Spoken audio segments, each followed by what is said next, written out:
बहुत ही अफसोसजनक है और बहुत ख़तरनाक है, क्योंकि अगर इसका ट्रिकल डाउन इफेक्ट हुआ तो वो हम सब के लिए बहुत ख़तरनाक होगा। महिला की गरिमा पे इस तरीके से हमला होना हमारे देश के लिए अच्छा नहीं है। तो मैं चाहती हूँ कि मुख्यमंत्री जी अगर स्वस्थ हैं तो वो माफ़ी मांगे, और अगर स्वस्थ नहीं है तो ये और बड़ी चिंता का विषय है। इस वाले पे हालांकि जदयू की तरफ से ये बात कही जा रही है कि वो मुख्यमंत्री ने की उम्र इतनी है, वो बाप की उम्र के हैं और बेटी समझ करके उन्होंने ये कर दिया, तो इस पे हो हुल्ला क्यों इतना मच रहा है? देखिए, मैंने फिर से जो बात कही मैं फिर से दोहराना चाहूँगी कि कोई भी महिला हो अगर किसी पब्लिक स्पेस में है, उनकी प्राइवेट स्पेस को इन्वेड करने का अधिकार ना किसी पिता को है, ना भाई को है, ना किसी नेता को है, ना मुख्यमंत्री को है, ना प्रधानमंत्री को है।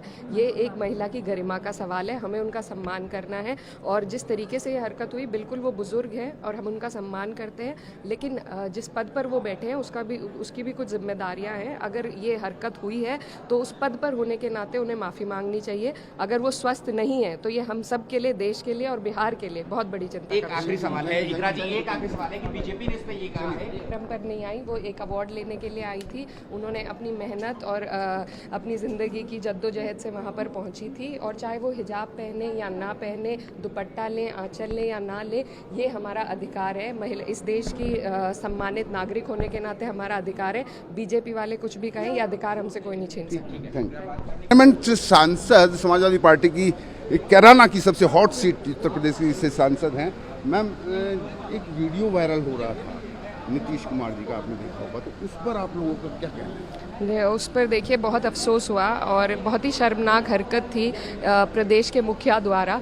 तो ऐसी हरकतें अगर हमारे देश में आम होने लगी तो ये हम सब के लिए बहुत बड़ी गहरे संकट की घड़ी हो जाएगी।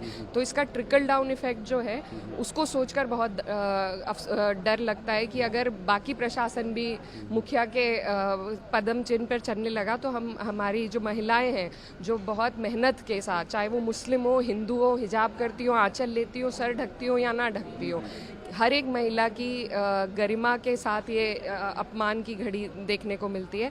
और एक महिला की इन्वेजन ऑफ प्राइवेट स्पेस है ये।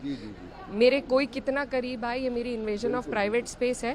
तो एक मुखिया द्वारा ये हरकत होना, ये बहुत बड़े अफसोस की घड़ी है, और इसकी जितनी हम निंदा कर सके उतनी कम है। वो बुजुर्ग हैं और वो लोग कह भी रहे हैं कि उन्होंने एक पिता होने के नाते ऐसा किया। मैं ये कहना चाहती हूँ कि हमारा जो संविधान है वो सबको बराबर हक देता है। किसी पिता को, किसी भाई को, किसी नेता को, किसी प्रशासन को मेरी प्राइवेट स्पेस इन्वेड करने का अधिकार ना कानून में है ना संविधान में है। तो ये कोई बहाना नहीं है। अगर वो स्वस्थ हैं तो मुख्यमंत्री होने के नाते उनका फर्ज बनता है कि वो माफ़ी मांगे, और अगर वो स्वस्थ नहीं है तो ये पूरे देश के लिए और ख़ास तौर पर बिहार प्रदेश के लिए ये बहुत बड़ी चिंता की घड़ी है कि अगर वो स्वस्थ नहीं है तो दोनों ही तरीक़ों से हम सब के लिए बहुत बड़ी चिंता खड़ी करता है। और मैं चाहती हूँ कि इस पर गहरी संवेदना वो लोग जाहिर करें, क्योंकि we can not normalize this is not acceptable. Nusrat Parveen जो आयुष डॉक्टर थी, जिनको अपॉइंटमेंट लेटर दिया था, सुनने में आ रहा है उन्होंने भी अब ये ज्वाइनिंग करने से मना कर दिया और वो वहाँ से कैलकाटा अपने परिवार के साथ चली गई।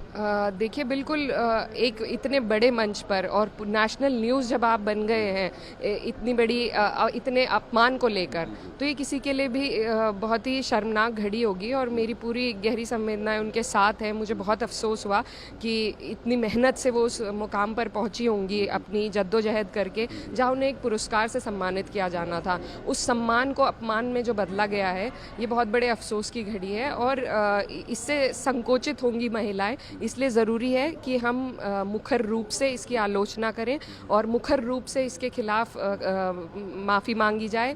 जेडीयू द्वारा, मुख्यमंत्री द्वारा माफ़ी मांगी जाए और उस महिला का सम्मान दोबारा हमें रखना पड़ेगा। थैंक यू इकरा चौधरी जी। नमस्कार, मैं हूं मानक गुप्ता। अगर आपको हमारा ये वीडियो पसंद आया हो तो इसे लाइक और शेयर जरूर करें, और हाँ, हमें सब्सक्राइब और फॉलो करना ना भूलें ताकि आप देश और दुनिया की कोई खबर मिस ना करें। तो जुड़े रहिए हमारे साथ और देखते रहिए News 24।